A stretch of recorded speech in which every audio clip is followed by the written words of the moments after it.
देखिए, बुद्धि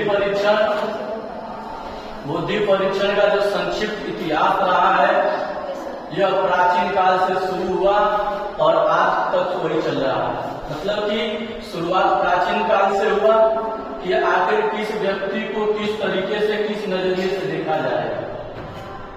ठीक है, तो मनोवैज्ञानिक प्राचीन काल में जो लोग थे वे लोग मौखिक परीक्षण करके एक दूसरे से बात करके बुद्धि का तय करते थे कि यह इतना बुद्धिमान है।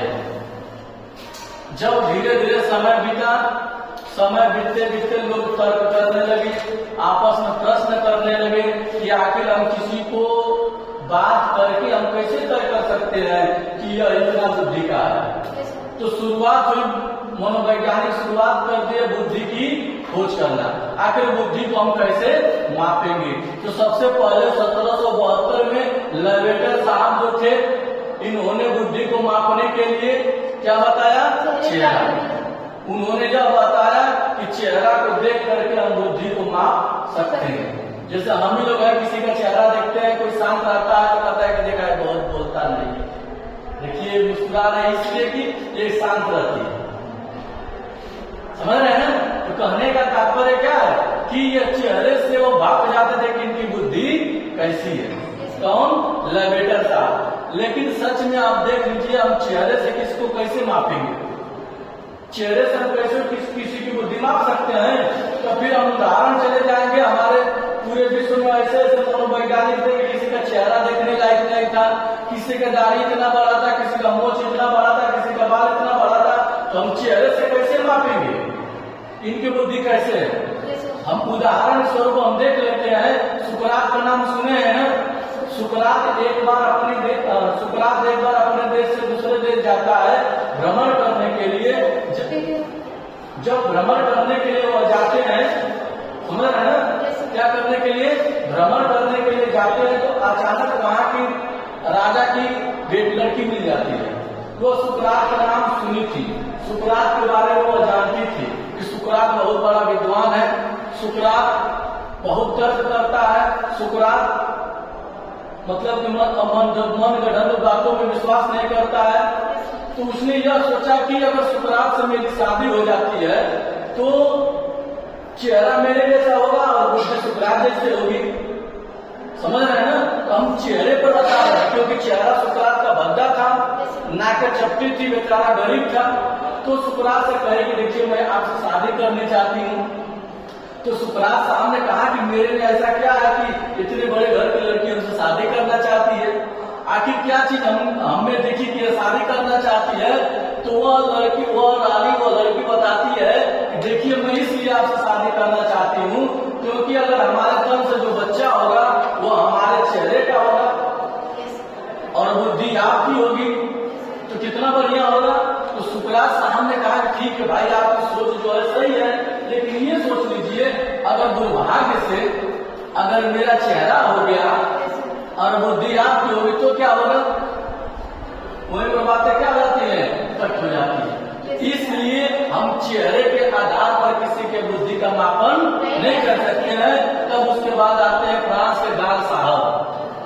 कौन आते हैं? फ्रांस के गाल साहब। सन 1807 में इन्होंने सिर के आधार पर क्या करने लगा? बुद्धि का परीक्षण करने लगा। हम किसी का सिर देख करके नहीं कर सकते। मान लीजिए किसी का सिर बड़ा है तो कहेंगे कि बुद्धि वाला है, तो ये भी इनका भी काट हुआ। सब आए, सब डाल्टन साहब आकर के 1875 में इन्होंने कहा कि हम न सिर चेहरे से न सिर से हम ऐसे नहीं कर सकते। इन्होंने कहा कि संरचना के आधार पर हम बुद्धि का परीक्षण कर सकते हैं। किसके आधार पर? संरचना के आधार पर। ये भी बुद्धि कुछ समय तक चली। तब तक आते हैं लैम्ब्रोज साहब, फ्रांस के हैं। कहाँ जाते हैं? लैम्ब्रोज साहब आते हैं सन 1876 में। ये कहते हैं कि विकृतियों के आधार पर हम बुद्धि तय करेंगे। मान लें कि शारीरिक विकृति में कोई लंगड़ है, कोई पैर से विकलांग है, तो उसकी बुद्धि कम होगी। जो गुम है उसकी बुद्धि कम होगी, जो आनर है उसकी बुद्धि कम होगी। भाई विकृति का मतलब शरीर में कुछ कमी होगी तभी तो कहा गया कि ये कौन सी बात हुई। तब तक आप आ जाते हैं कार्ल पियर्सन साहब। कौन आ जाते हैं? कार्ल पियर्सन साहब। अब ई का कहते हैं, ई कहते हैं कि मुखा की सिर की बनावट से तथा विभिन्न अंग यानी कुलवतीय कहीं में समेट कर कहते हैं। इस तरह से बुद्धि का व्याख्या होगा या परीक्षण होगा। तब तक अब धीरे धीरे सब लोग जागरूक हो गए। अमेरिकन मनोवैज्ञानिक गार्टन साहब, कैटिन साहब, सारे लोग की उत्पत्ति होती है ये 1882 में कहते हैं कि ऐसा बात है कि जो बनल की बात है ये सब ना चले। अब कैसे तय होगा बुद्धि का परीक्षण? इन्होंने कहा कि मापन करके और प्रश्न करके। उन्होंने मापन और प्रश्नावली का विधि को बताया। फिर उसके बाद जब हम आगे बढ़े तो 1890 आता है, कैटिन साहब कहे कि मानसिक परीक्षा से हम किसी के बुद्धि का परीक्षण कर सकते हैं। रहा नहीं गया बीने साहब को, ठीक ना। बीने साहब ने कहा कि सब लोग गलत है। अब बुद्धि का परीक्षण जो होगा, जो बुद्धि का परीक्षण होगा तर्क से होगा, मशीनों से होगा। उन्होंने ऐसा तर्क दिया, ऐसा मशीन बनाई, ऐसी बात बनाई, ऐसा विचार दिया उन्होंने कि 16 साल तक के जो बच्चे रहते थे, जो व्यक्ति रहते थे, उनका परीक्षण बुद्धि का सटीक होने लगा। जब इतना होने लगा तो धीरे धीरे डेवलप हो गया।